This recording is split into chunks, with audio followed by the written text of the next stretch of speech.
This is Daily Armenia, CivilNet's daily news digest. Here's what's making headlines in Armenia today. US Customs and Border Protection representatives have arrived in Armenia to begin work on the Crossroads of Peace initiative, the US Embassy in Yerevan announced today. The visit, which will last until October 11th, is aimed at assessing the Armenian border guard's capacity and identifying areas for improvement ahead of the project's implementation.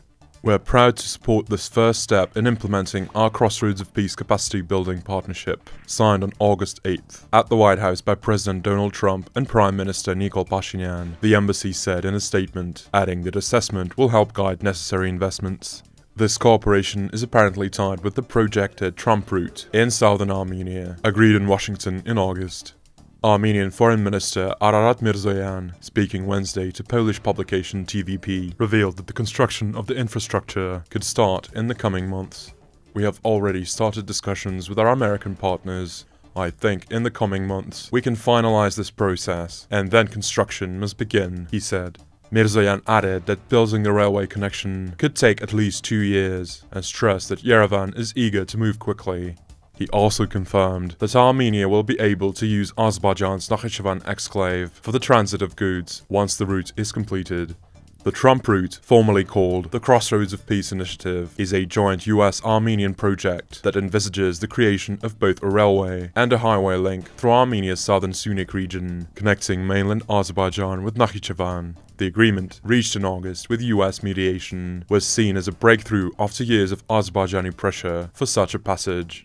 It foresees Armenia retaining full control over its borders and checkpoints, with a non-military US presence expected to serve as a security guarantee against potential attacks by Azerbaijan.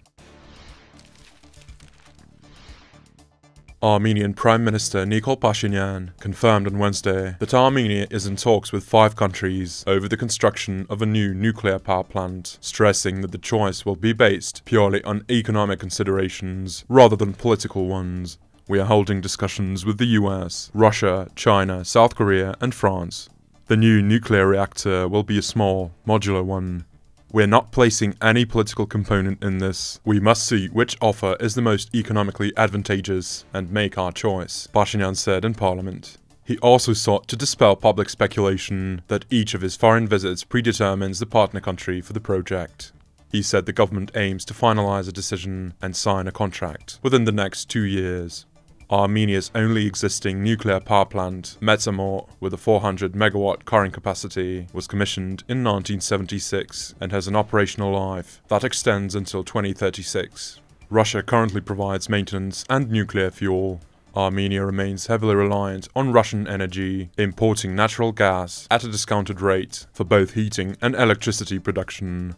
The government has repeatedly stated that it seeks to reduce this dependence and diversify its energy sources.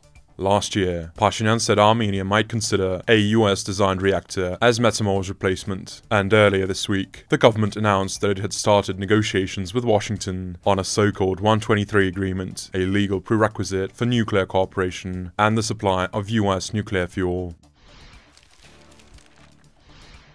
And finally, the CivilNet number of the day is 18,300,000. That's the amount in dollars that Germany will provide to Armenia for the development of the private sector, primary and secondary vocational education, sustainable energy initiatives, and integrated community development. In addition, Germany will provide personnel and services to support these programs, Armenia's economy minister announced yesterday.